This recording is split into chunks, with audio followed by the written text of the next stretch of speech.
My parents refused to help with college, but demanded I fund Golden's sister's wedding. I refused, exposed favoritism, and went no contact. My name is Kevin. I'm 32 years old, and I work as a mechanic. It's not a fancy job, but it pays the bills, and I actually enjoy it. You get to see things being fixed, and I like the feeling of solving a problem. Plus, owning my own little garage now means I don't have to answer to some clueless manager. Anyway, that's not the point here. The point is, my family is kind of a mess, and my sister Amy is a huge part of that. Let me give you some background. Growing up, my family wasn't poor, but we weren't well off either. My mom, Janice, worked at a local diner, and my dad, Rick, is a truck driver. There was nothing glamorous about their jobs. They worked hard, but there was never a lot of extra cash lying around. My parents were practical, which is why what happened with Amy still blows my mind. Amy is my younger sister by about 3 years. She's always been the golden child, you know, the type who got everything handed to her on a silver platter, while I was expected to figure things out on my own. She never worked for anything in her life. Growing up, it was like she could do no wrong. If she wanted something, my parents would bend over backward to make it happen. But if I wanted anything, I had to work for it or forget about it. I'm not going to lie, I've always been a bit resentful about that. I mean, how could I not be? There I was, busting my ass mowing lawns, working odd jobs, and doing whatever I could to save up for things, while Amy was getting handed money to go shopping with her friends or whatever. My parents acted like it was no big deal, but trust me, it got under my skin. Fast forward a bit to when I was about 27. I'd finally saved up enough to buy my first house. Nothing fancy, just a little 2-bedroom fixer-upper on the edge of town. It wasn't in the best neighborhood, but it was mine, you know? I spent months fixing it up, painting, installing new floors, redoing the kitchen, the whole thing. I was proud of it. I mean, it was the first time in my life I really felt like I'd accomplished something big on my own. So, naturally, I decided to host Thanksgiving that year. I figured it'd be a good way to show off my hard work to my family. I invited my parents, and even though I knew it'd be a pain, I invited Amy too. She'd been dating this real estate guy, John, for about a year at that point. This guy was loaded. Or at least that's what Amy kept bragging about. Fancy car, nice clothes, living in some luxury condo downtown. Whatever. I didn't care about his money. Good for him, I guess. But what I didn't expect was how Amy and John were going to act at Thanksgiving. The day comes, and I've been cooking all day, cleaning the house, making sure everything's perfect. My parents show up, and everything's going smoothly. We're talking, catching up, eating appetizers, you know, normal stuff. Then Amy and John roll up. Right off the bat, Amy comes in with this attitude like she's better than everyone else. She walks around the house looking at everything like she's inspecting it. I tried to let it go, but I could feel my blood starting to boil. She starts making these little comments about how small the house is, how old-fashioned the decor looks, and how the neighborhood isn't exactly safe. She doesn't stop there, though. She goes on and on about how John's condo is huge, with floor-to-ceiling windows, a view of the city, and some fancy security system. I kept my mouth shut, but I was seething inside. Like, seriously, who comes to someone's house for Thanksgiving and spends the whole time criticizing it? My parents didn't say anything, of course. They just sat there probably thinking, oh, that's just Amy. I could feel my patience slipping away, but I was trying to be the bigger person, you know? I didn't want to cause a scene. But then she crossed the line. She starts talking about how John pays for everything, how lucky she is to be with him, and how she'd never have to live in a place like mine, like really rubbing it in my face. That's when I lost it. I looked at her and said, at least I bought this house with my own money. I worked for it. I didn't need our parents to pay for anything, and I definitely didn't need to rely on someone else's paycheck to get it. Can you say the same? Amy's face went red, and I could tell I'd hit a nerve. John, who had been pretty quiet up until that point, gave me this annoyed look but didn't say anything. My parents just sat there, awkward as hell, like they had no idea what to do. I didn't care anymore. I was pissed. Then I told her, if you think you're too good for my place, you can show yourself the door. No one's keeping you here. And that was it. She and John stormed out without saying another word. My parents tried to calm me down afterward, saying things like, she didn't mean it, and you know how she is, but I wasn't having it. I'd had enough. I told them I wasn't going to keep putting up with her crap just because she's family. From that moment on, Amy and I stopped talking. I haven't seen her since that day, and honestly, I'm fine with it. My life's been a lot less stressful without her in it. My parents, though, have never stopped trying to get us to make up. Every once in a while they'll bring her up, saying stuff like, family's family, or you two should let bygones be bygones. But I'm not interested. Amy's always been a spoiled, entitled brat, and nothing's changed. So yeah, that's how it all went down. My sister hasn't spoken to me in 5 years because I finally stood up to her, and honestly, I don't miss her. She was always a source of stress, and my life's better without her drama. Alright, so here we are. 5 years after that whole Thanksgiving disaster. Things have been pretty quiet between Amy and me. Honestly, I thought it'd just stay that way, and I was totally fine with it. No drama, no stress. But, of course, nothing ever stays simple for long when family's involved. A couple of weeks ago, my mom calls me up out of the blue. I hadn't heard from her in a little while, which wasn't unusual. We'd been on decent terms since the whole Amy thing went down, but we didn't talk every day or anything. Anyway, she calls, and the first thing she says is, "Kevin, we need to talk." Now when someone says that, it's never good, right? My mind starts racing, thinking maybe something bad happened with Dad's health or something. But nope, it's not that. Instead, she drops this bombshell on me. Amy's getting married to that same guy, John, from 5 years ago. The guy who was with her during that Thanksgiving nightmare. I'll be honest. My first reaction wasn't great. I just kind of sighed and said, "Oh, okay," because, well, what else was I supposed to say? It's not like I care about Amy's relationship status anymore. But I figured that's where the conversation would end. Nope. Mom starts going on about how Amy's wedding is this huge deal, and how it's going to be really fancy. She's talking about venues, flowers, the whole 9 yards, and of course she's excited. My parents have always been way more invested in Amy's life than mine, it's just the way things have always been. But then she says something that makes me pause. "We've promised Amy that we'll cover the cost of the venue and decorations," Mom says. "But Kevin, we're going to need a little help." I had to do a double take at that. "Wait, what? You need help with what?" I asked, feeling a little confused. "We need you to help us cover the costs," she says, as if this is just a normal thing to ask. I'm not going to lie, I was floored. I didn't even know what to say at first. My parents wanted me to give them money for Amy's wedding. The same Amy I haven't spoken to in 5 years. The same Amy who made my life miserable for most of our childhood. The same Amy who walked out of my house without so much as an apology that Thanksgiving. It felt like I was living in some alternate reality where none of that mattered. I mean, come on, they seriously expected me to help pay for her wedding? I took a deep breath, trying to stay calm. "Mom, why would you even think I'd want to do that?" I asked, keeping my voice steady even though I was already starting to get worked up. Mom seemed genuinely surprised. "Kevin, it's your sister. Family helps family." That's when I snapped. I told her exactly what I thought. Family helps family? Really? Where was that energy when I needed help paying for trade school? You guys didn't lift a finger back then, but now you want me to hand over money for Amy's wedding? The same Amy I don't even speak to? Mom got real quiet after that, probably because she didn't have a good answer. I didn't stop there though. I reminded her about all the times Amy got whatever she wanted while I had to fend for myself. How they let her walk all over me for years, and now they're asking me for money like none of that ever happened. After a minute, Mom finally said, "It's different, Kevin. We didn't have the money back then." I just laughed, not because it was funny, but because of how ridiculous it sounded. "And you think I have money to just throw at Amy's wedding now? Do you even hear yourself? I'm not giving you a single dime for this. If you can't afford it, you shouldn't have promised it." Mom got defensive after that, saying they didn't want Amy to feel like they couldn't support her, especially in front of John's wealthy family. Apparently they've been trying to keep up with his parents, who are loaded and throwing money at the wedding left and right. My parents wanted to contribute so they didn't look like they were falling behind. It was all just so shallow. I mean, who cares if John's family has more money?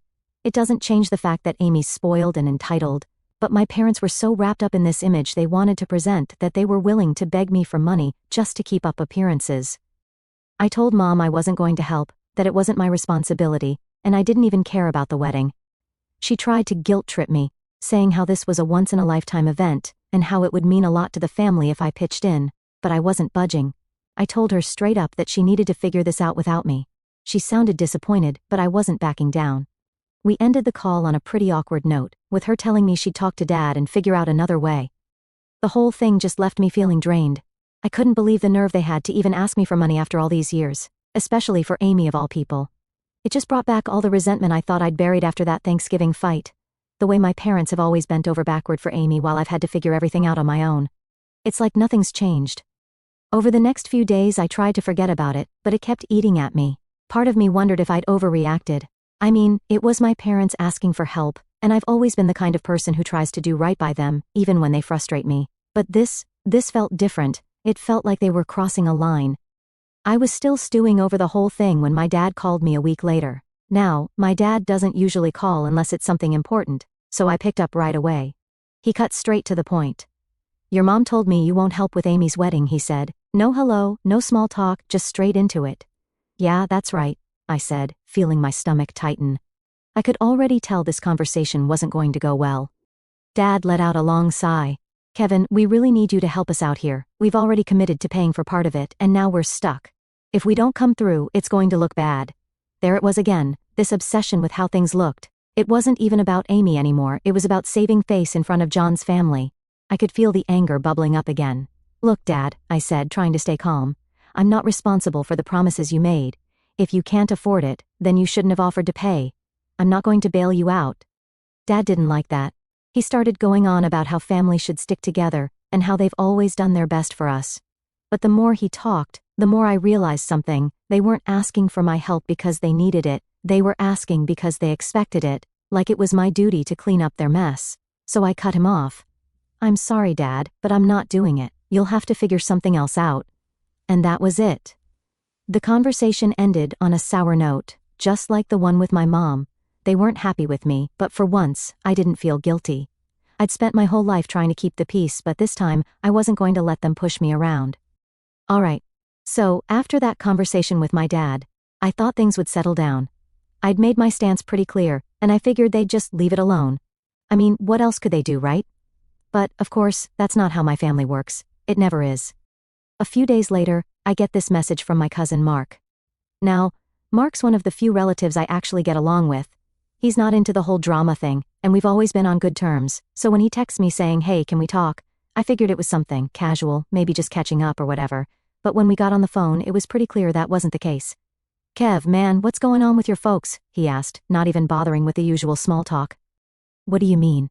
I replied, already feeling a knot form in my stomach. I had a feeling I knew where this was headed, but I wasn't about to jump to conclusions. Mark sighed. I just talked to your mom, and she was like, really upset. She said something about how you refused to help with Amy's wedding, and now the whole family's talking about it. And there it was. The thing I'd been dreading. I didn't think my parents would actually start spreading this around to the rest of the family, but I guess I shouldn't have been surprised. They'd done it before, especially when they wanted to paint themselves as the victims. This was just their style.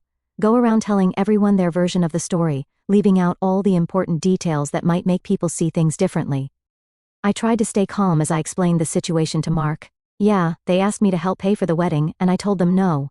I mean, I don't even talk to Amy, so why would I shell out money for her big day? It doesn't make sense. Mark listened quietly, and when I finished he just said, man, I get it. I really do. But you know how your parents are. They're making it sound like you're the one causing problems, and now the whole family's talking about it. It's getting kind of messy. That's when it hit me. This wasn't just about my parents and me anymore. They'd dragged the entire family into this, and now I was being painted as the bad guy. I could feel the frustration bubbling up, but I didn't want to take it out on Mark. He wasn't the one stirring the pot, he was just giving me a heads up. Great, I muttered, rubbing my temples. So now everyone thinks I'm some selfish jerk, huh? Mark hesitated for a second before answering. Well, yeah, kind of. But it's not like people know the whole story, Kev. They're only hearing what your folks are saying, and you know how they like to spin things. I laughed bitterly. Yeah, I know exactly how they like to spin things. After I got off the phone with Mark, I was pissed. I mean, it's one thing to have a disagreement with your parents, but to have them go around telling everyone in the family, twisting the story to make you look bad, that's a whole new level of low. I wasn't about to sit back and let them trash my name without setting the record straight, so I did something I wasn't sure I'd regret or not. I sent out a group text to the family, you know, the kind of message you think twice about before hitting send but still do it anyway, because you're just that fed up. Yeah, that kind. It wasn't anything crazy, but I laid out the situation as clearly as I could. Hey, just wanted to clear some things up since I've heard a lot of talk going around. Yes, Mom and Dad asked me to help pay for Amy's wedding. No, I'm not helping. I haven't spoken to Amy in years, and it doesn't make sense for me to pay for something I'm not involved in. I didn't start this drama, but I'm not going to be guilt-tripped into doing something I'm not comfortable with. Thanks. Short to the point, and hopefully enough to stop people from assuming the worst about me. I didn't expect anyone to respond, honestly. I just wanted to get my side out there before the gossip got any worse. But of course, things didn't exactly go the way I planned. Within minutes, my phone started blowing up. I got a text from my aunt, a call from my grandma, and even a message from some cousin I hadn't spoken to in years. Most of them were polite enough, asking if everything was okay or offering their support, which felt more like thinly veiled nosiness. But then there were the not-so-nice ones. My Uncle Gary, who's always been way too invested in family business, sent me this long-winded text about how family comes first, and how I was being petty by holding on to old grudges. He went on about how Mom and Dad were only trying to do right by Amy, and how I should help out for the sake of the family. It was infuriating, but I decided not to respond. Engaging with people like Gary would only make things worse. Then my mom called. I could hear it in her voice. She was pissed. "Kevin, what the hell is going on? Why are you sending messages to the whole family?" "Because, Mom, you've been going around telling everyone I'm refusing to help and making me look bad." "I'm just clearing the air," I said, trying to keep my cool. "I didn't say anything that wasn't true," she snapped back. "You are refusing to help. And now everyone's upset because they don't understand why you're being so selfish." "Selfish? You've got to be kidding me, Mom. I'm not paying for a wedding I'm not even involved in." "That's not selfish, that's just common sense," I shot back. Mom huffed into the phone. "You don't understand, Kevin. We're trying to make sure Amy has the wedding she deserves, and now everyone thinks we can't handle it." "That's not my problem, Mom. You're the ones who promised her all this stuff. If you can't afford it, then you shouldn't have made those promises. Don't drag me into it." There was silence on the other end of the line, and for a moment, I thought maybe I'd finally gotten through to her. But then she hit me with, "You're turning your back on family, Kevin, and one day you're going to regret it." I didn't even know how to respond to that. I was just tired. Tired of the guilt trips, tired of the manipulation, tired of always being the one expected to clean up everyone else's mess. So I just said, "I'm sorry you feel that way, Mom," and hung up. For the rest of the night, I just sat there, staring at my phone as the notifications kept rolling in. I wasn't about to engage in more back and forth with my family, but I couldn't help but feel angry about how everything had blown up, all because I didn't want to fork over money for a wedding I wasn't even a part of. By the time I went to bed, I realized something. This whole situation wasn't just about money. It wasn't about the wedding or Amy or even my parents, really.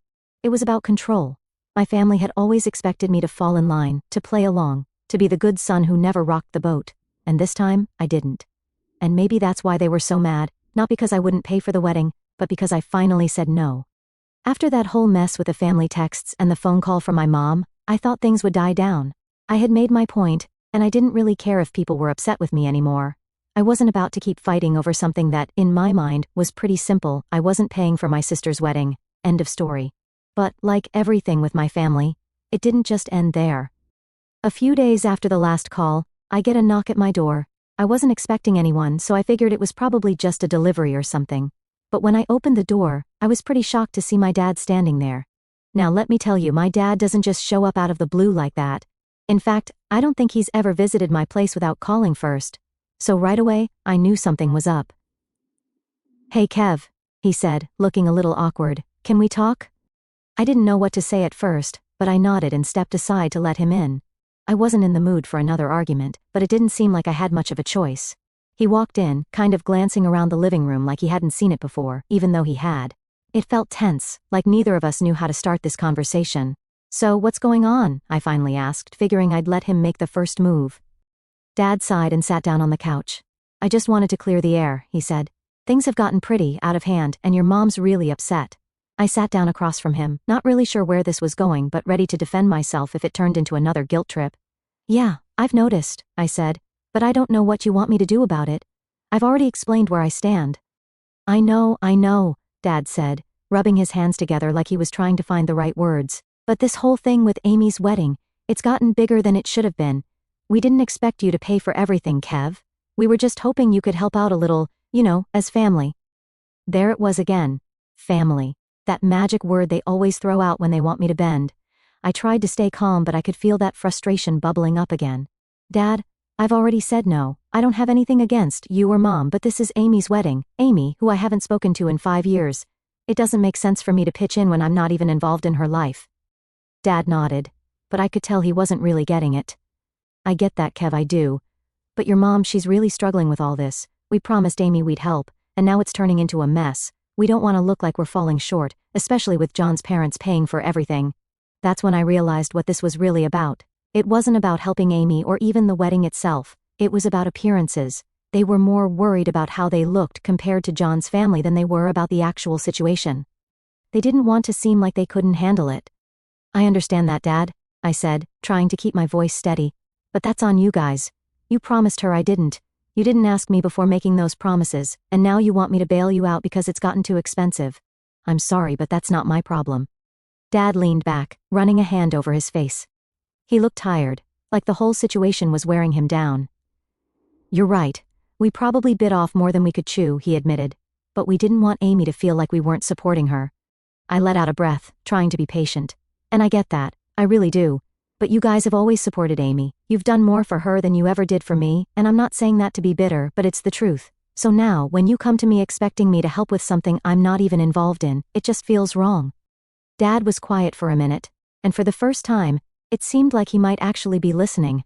I guess we didn't see it that way, he said slowly. We just thought, well, maybe if you helped, it would start to mend things between you and Amy. I almost laughed at that. Mend things between Amy and me? As if throwing money at her wedding was going to magically fix 5 years of silence and resentment. Dad, money's not going to fix that, I said. Amy and I have our issues, and they go way deeper than this wedding. You can't just slap a band-aid on it with a check. He sighed again, nodding like he understood but still not really getting it. I guess you're right, he said, sounding defeated. I just don't know how to make all this better. Your mom's really upset, and it's making everything harder. That was the thing about my dad. He wasn't a bad guy, but he always tried to fix everything for everyone, even when it wasn't his responsibility. And in doing that, he'd end up dragging himself into more stress than he needed. I leaned forward, resting my elbows on my knees. Dad, I'm not trying to make things harder for you guys, but I'm not going to pay for Amy's wedding. I'm not. It's just not my responsibility, and you and Mom need to stop acting like it is. He nodded, looking down at the floor. All right, Kev, I hear you. We'll figure something out. For the first time in this whole mess, it seemed like maybe, just maybe, he was starting to accept that I wasn't going to cave, that I wasn't going to swoop in and save the day with my wallet. It felt good to finally stand my ground and have him at least acknowledge it, even if I knew my mom wasn't going to be as easy to convince. Dad stayed for a little while longer, and we talked about other stuff, work, life, anything that wasn't wedding related. It was nice to just have a normal conversation with him, something we didn't do often enough. But eventually, he had to leave, and as he stood up to go, he gave me this look, like he wanted to say more but didn't know how. Take care of yourself, Kev, he said, giving me a pat on the shoulder before heading out the door. You too, Dad, I replied, watching him walk down the steps. As I closed the door behind him, I felt this weird mix of relief and frustration. I was glad we talked, but I knew this wasn't the end of it. My mom was still fuming, Amy was still getting married, and the family drama wasn't going to disappear overnight. But at least, for now, I'd said my piece. I wasn't backing down, and honestly, that felt pretty damn good. Alright, so, after that talk with my dad, I thought for a second that maybe things would finally settle down. He seemed to understand where I was coming from, or at least he was willing to leave it alone for a bit. But I should have known better. When it comes to my family, things are never that simple. A few days passed, and things were quiet. Too quiet. No calls, no texts, nothing. At first it was kind of a relief. I thought maybe they were finally backing off, giving me some space to breathe. But then the silence started to feel off. You know that feeling when you just know something's brewing, but you don't know what? Yeah, that. And of course I was right. One evening, I'm sitting at home after work, just relaxing, when my phone buzzes. It's a text from my Aunt Janet. Now, Aunt Janet is one of those relatives who's always involved in everyone's business. She's never really picked sides before, but she loves to stir the pot and act like she's the mediator in the family. So when I saw her name pop up, I already knew this wasn't going to be good. Her message said something like, Hey Kevin, I've been hearing a lot about what's going on with the family. I think we should talk. I sighed, debating whether or not to even respond. But then I figured, what the hell? I might as well hear her out. Maybe she had some perspective I hadn't considered. Spoiler alert, she didn't. I called her, and right from the start, it was clear where this conversation was headed. Kevin, honey, I just want to understand why you're being so stubborn about this whole wedding thing, she said, her voice dripping with that fake sweetness she always uses when she's about to lay into someone. I mean, it's your sister's wedding. Don't you think you could just help out a little for the sake of the family? There it was again. That same phrase, for the sake of the family, like that was supposed to be the magic word that made me open my wallet and forget all the crap I'd been through. I've already explained this to Mom and Dad, I said, trying to stay calm even though I could feel my patience thinning. I don't have a relationship with Amy. We haven't spoken in 5 years, Janet. I'm not going to help pay for a wedding when I'm not even part of her life. Aunt Janet sighed, like she was talking to a toddler who just couldn't understand simple logic. But Kevin, family is family.